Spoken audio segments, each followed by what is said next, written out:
Oke, selamat datang lagi di Deep Dive kita. Kali ini ada riset menarik nih dari Cogent Education. Anda mengirimkannya ke kami, ini tentang kurikulum merdeka di SMK Indonesia. Yang langsung bikin penasaran itu idenya soal pendidikan mirip pabrik. Jadi siswa belajar langsung bikin produk nyata gitu ya. Nah, misi kita sekarang, khusus buat Anda yang dengerin, mau coba gali nih.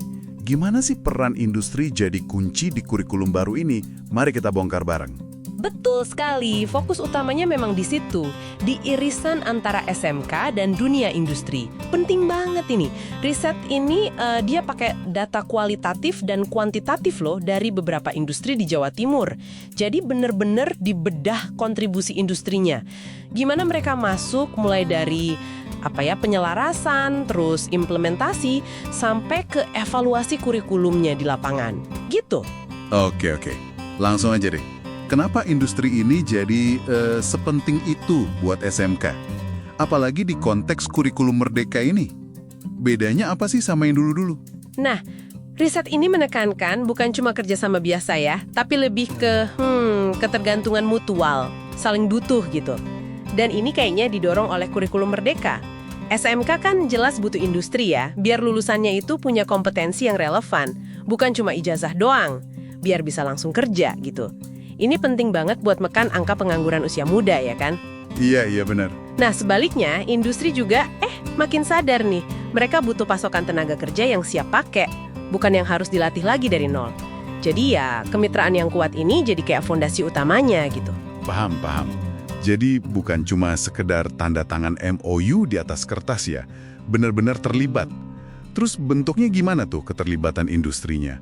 Sumber Anda kan bagi jadi 3 ya, sinkronisasi, implementasi, evaluasi. Coba kita mulai dari yang pertama dulu lah, sinkronisasi. Kedengarannya kan standar ya, tapi ada yang menarik nggak di sini? Nah ini dia, sinkronisasi ini emang tahap awal, tapi pentingnya luar biasa. Bukan cuma formalitas MOU tadi. Industri itu kasih masukan langsung soal desain kompetensinya. Contohnya jelas banget di riset ini. Lulusan itu diharapkan misalnya terampil pakai alat ukur presisi kayak kaliper, mikrometer, terus bisa baca gambar teknik, standar ISO, punya skill las dasar kayak SMAW itu las busur manual sama OAW yang pakai gas oksiasetilen. Oke. Bahkan sampai mampu mengoperasikan mesin modern kayak CNC. Wah, CNC ya, itu udah level industri banget. Ya, ini pemetaan kebutuhan yang sangat spesifik dari industrinya langsung. Nah, ini nih yang makin seru. Dari dokumen, dari pemetaan, terus gimana wujudnya pas implementasi di sekolah. Saya baca sekilas ada soal budaya kerja 5S sama K3. Itu keselamatan dan kesehatan kerja kan ya? Beneran diterapin nih? Persis. Dan ini mungkin salah satu temuan yang paling menarik ya. Jadi industri itu nggak cuman kasih masukan kurikulum, tapi mereka ikut istilahnya menanamkan budaya kerja. Konsep 5S dari Jepang itu loh. Oh, yang seiri, seton, seeso itu ya? Rapi-rapi bersih gitu? Betul. Sortir, tata, bersih, standarisasi, biasakan. Itu diajarin lewat seminar, terus ada pendampingan langsung dari orang industrinya. Begitu juga K3. Industri bantu implementasinya, mulai dari tata letak bengkelnya biar aman, sampai ke SOP penggunaan mesin. Tujuannya ya itu, biar siswa terbiasa sama atmosfer kerja industri sejak dini, gitu. Oke. Ada juga disebut istilah teaching industry sama pembelajaran berbasis proyek, PBL, buat muatin karakter kerja. Jadi ini maksudnya siswa beneran bikin produk gitu, kayak di pabrik beneran. Tepat sekali. Konsep teaching industry itu intinya yang membawa proses produksi standar industri masuk ke sekolah. Seringnya lewat model PBL itu. Jadi siswa nggak cuma teori, tapi terlibat aktif. Dari mulai perencanaan, motong bahan baku, proses produksinya gimana, sampai nguji kelayakan produknya. Wah, ini pengalaman belajar yang konkret banget. Beda jauh lah sama magang biasa. Mereka jadi ngerasain tekanan dan standar kerja yang nyata. Wow, oke. Jadi industrinya terlibat dari awal banget, desain kurikulum, terus pas pelaksanaan juga ikut nandampingin. Tapi gimana mereka mastiin semua ini jalan, berhasil gitu?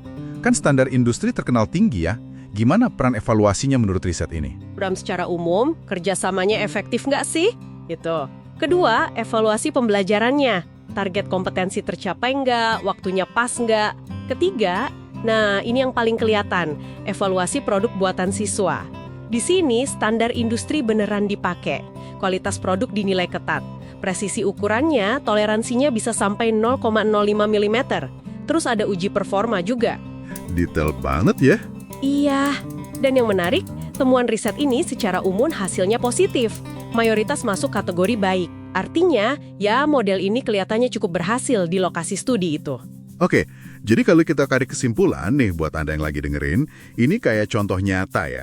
Gimana kurikulum Merdeka coba serius banget jembatanin gap antara sekolah kejuruan sama dunia kerja. Kuncinya bukan cuma kerja sama biasa, tapi keterlibatan aktif dan mendalam dari industrinya di tiap tahap. Gitu ya? Bener, ini pergeseran paradigma yang penting menurut saya. Industri bukan lagi cuma pengguna lulusan pasif, tapi jadi co-producer talenta. Ikut merancang, ikut ngajar, ikut menilai juga, lengkap. Sebuah model yang ya kedengarannya menjanjikan, tapi pasti ada tapinya dong ya. Riset ini nyinggung tantangan juga kan? Tentu saja, nggak ada yang sempurna. Dan ini justru memunculkan pertanyaan penting nih buat Anda renungkan lebih lanjut. Riset ini kan mencatat ada tantangan ya, misalnya sumber daya sekolah yang mungkin terbatas, terus standarisasi antar SMK yang belum rata, bahkan mungkin ada resistensi juga terhadap perubahan kayak gini. Nah, dengan kondisi kayak gitu, menurut Anda nih, faktor apa lagi sih selain keterlibatan industri tadi yang krusial banget biar model transformatif kayak kurikulum Merdeka ini bisa benar-benar sukses? Dan suksesnya itu merata gitu di seluruh Indonesia. Gak cuma di beberapa sekolah contoh aja. Sesuatu untuk dipikirkan ya.